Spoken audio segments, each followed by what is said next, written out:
Doctor Parveen Rind Sindh high court पहुंच गई। Media से गुफ्तगू में उन्होंने कहा कि शहीद बेनजीर भुट्टो यूनिवर्सिटी में उन पर तशद्दुद किया गया।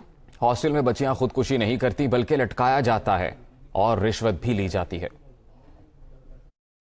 औरतें मेरे रूम में आके दाखिल हुई और उन्होंने लॉक लगाया, मुझे मेरा गला दबाया, मुझ पे तशद्दुद किया। ये जो खुदकुशी बोलते हैं ना, ये खुदकुशी नहीं होती, ये मिलके मारा जाता है, इनको पंखे में लटकाया जाता है।